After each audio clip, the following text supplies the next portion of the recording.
Hi all, എൻ്റെ പേര് അശ്വതി. നമുക്കറിയാം ഇറ്റലിയിൽ ഫ്രീ സ്റ്റഡി പ്രോഗ്രാമാണ്. അപ്പോൾ ഇറ്റലിയിൽ ഫ്രീ സ്റ്റഡി പ്രോഗ്രാമിന് പോകുന്ന ഒരു കുട്ടി എന്തുകൊണ്ടാണ് ഇറ്റലി ഇത്രയും ഫേമസ്, അതുപോലെ തന്നെ ഇറ്റലിയുടെ കൾച്ചർ എന്തൊക്കെയാണ് എന്നുള്ള കാര്യങ്ങളെപ്പറ്റി കൂടുതലായിട്ട് അറിഞ്ഞിരിക്കണം. ഇറ്റലിയിൽ ഫ്രീ സ്റ്റഡി പ്രോഗ്രാമിന് പോകുന്ന ഒരു കുട്ടിക്ക് ഒരുപാട് ഡൗട്ട്സ് ഉണ്ടാവും അല്ലേ. നമ്മൾ ആ കൺട്രിയിലോട്ട് ചെല്ലുമ്പോൾ ആ കൺട്രി നമ്മളെ എങ്ങനെയാണ് ഒരു സെക്കൻഡ് ക്ലാസ് സിറ്റിസൺ ആയിട്ട് കൺസിഡർ ചെയ്യുമോ, അങ്ങനെയൊക്കെ ഒരുപാട് ടെൻഷൻസ് നമുക്കുണ്ടാവും.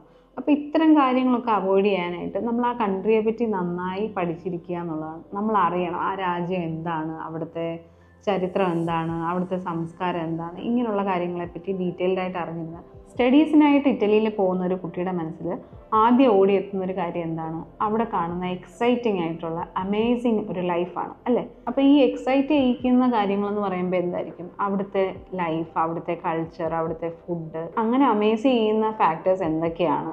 നമുക്കറിയാം ഇറ്റലി എന്ന് പറയുന്ന ഒരു യൂറോപ്യൻ കൺട്രിയാണ്. ശരിക്കും ഒരു long Mediterranean cost line share ചെയ്യുന്ന ഒരു കൺട്രിയാണ്. ക്യാപിറ്റൽ എന്ന് പറയുന്നത് നമുക്കറിയാവുന്ന പോലെ റോമാണ്. നമ്മൾ കേട്ടിട്ടുള്ളൊരു പ്രോവേർബാണ്, Rome cannot be built in a day. ഒറ്റ ഒരു ദിവസം കൊണ്ട് റോം നമുക്ക് പണിത് തീർക്കാൻ പറ്റത്തില്ല. അത്രയധികം കാഴ്ചകളാണ് നമുക്ക് റോമിൽ കാണാനുള്ളത്. അതുപോലെ നമുക്കറിയാം വത്തിക്കാൻ സിറ്റിക്ക് ഒരുപാട് വിശേഷണങ്ങളുണ്ട്.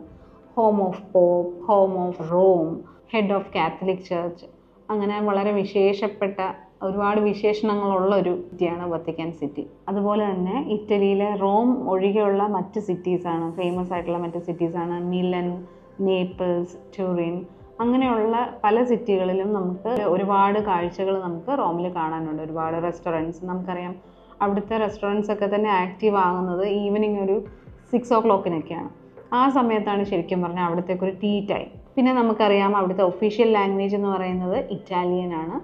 അതുപോലെ തന്നെ കറൻസി യൂറോയാണ്. അതുപോലെ തന്നെ മറ്റ് യൂറോപ്യൻ കൺട്രീസിലോട്ട് നമുക്ക് പോകാനും വരാനും ഒക്കെ ഈസിലി ആക്സസിബിൾ ആയിട്ടുള്ള ഒരു കൺട്രിയാണ് ഇറ്റലി. ഇപ്പം നമ്മുടെയൊക്കെ തന്നെ പലരുടെയും ഫേവറേറ്റ് ഫുഡായിട്ടുള്ള പിസ്സ, പാസ്ത ഒക്കെ എന്ന് പറയുന്നത് ഉത്ഭവിച്ചേക്കുന്ന രാജ്യം തന്നെ ഇറ്റലിയാണ്. ഇറ്റലിയുടെ റീജിയണൽ ഫുഡ്സാണ് ആക്ച്വലി പിസ്സ, പാസ്ത ഒക്കെ. ഒരുപാട് ചരിത്രവും കാര്യങ്ങളൊക്കെ ഉറങ്ങിക്കിടക്കുന്ന ഒരു രാജ്യം തന്നെയാണ് ഇറ്റലി എന്ന് പറയുന്നത്. ഇറ്റലിയിലെ മോണമെൻറ്റ്സ്, അതുപോലെ തന്നെ മ്യൂസിയംസ്, അവിടുത്തെ ആർക്കിടെക്ചർ, അവിടുത്തെ കൾച്ചർ, അവിടുത്തെ ലിറ്ററേച്ചർ, അവിടുത്തെ ഫിലിം, ഫാഷൻ, ഇങ്ങനെയുള്ള കാര്യങ്ങളൊക്കെ തന്നെ നമ്മളെപ്പോലുള്ള പല ഇൻ്റർനാഷണൽ സ്റ്റുഡൻസിനെയും അല്ലാതെ തന്നെ മറ്റ് രാജ്യങ്ങളിലുള്ള സിറ്റിസൺസിനെയും ഒരുപാട് ഇറ്റലിയിലേക്ക് അട്രാക്റ്റ് ചെയ്യുന്ന ഫാക്ടേഴ്സാണ്. ശരിക്കും പറഞ്ഞാൽ തീരാത്തത്ര കാഴ്ചകളാണ് നമുക്ക് ഇറ്റലിയിൽ ചെന്നാൽ കാണാനുള്ളത്. നമ്മുടെ ലീനിങ് ടവർ ഓഫ് പിസ, മഹാത്ഭുതങ്ങളിൽ ഒന്നായ leaning tower of Pisa, Colosseum, Rialto bridge, പിന്നെ സെൻറ്റ് മാർക്സ് ബസിലിക്ക, അങ്ങനെ ഒരുപാട് ചരിത്രം പറയാനുള്ള ഒരുപാട് മോണമെൻറ്റ്സ് നമുക്ക് ഇറ്റലിയിൽ കാണാം. അതുപോലെ തന്നെ ഇറ്റലി എന്ന് പറയുന്നത് യൂറോപ്യൻ യൂണിയനിലെ മറ്റ് കൺട്രീസിനെ കമ്പയർ ചെയ്യുമ്പോൾ 3rd പോപ്പുലസ് കൺട്രിയാണ്. 1ാം സ്ഥാനം വരുന്നത് ജർമ്മനിക്കാണ്, 2ാം സ്ഥാനം ഫ്രാൻസ്, 3ാം സ്ഥാനം ഇറ്റലിയാണ്. ഇറ്റലി എന്ന് പറയുന്നത് ഏറ്റവും കൂടുതൽ കാത്തലിക്സ് ആയിട്ടുള്ള ആൾക്കാർ ജീവിക്കുന്ന ഒരു രാജ്യമാണ്. ലാർജസ്റ്റ് കാത്തലിക് നേഷൻ ഇൻ യൂറോപ്പാണ് ഇറ്റലി. ഇറ്റലി ഫ്രീ സ്റ്റഡി പ്രോഗ്രാമിൻ്റെ അഡ്മിഷനുമായിട്ട് ബന്ധപ്പെട്ട് നിങ്ങൾക്ക് എന്തെങ്കിലും ക്വയറീസോ കാര്യങ്ങളോ ഉണ്ടെങ്കിൽ താഴെ കാണുന്ന ഞങ്ങളുടെ നമ്പറിൽ കോൺടാക്റ്റ് ചെയ്യാവുന്നതാണ്.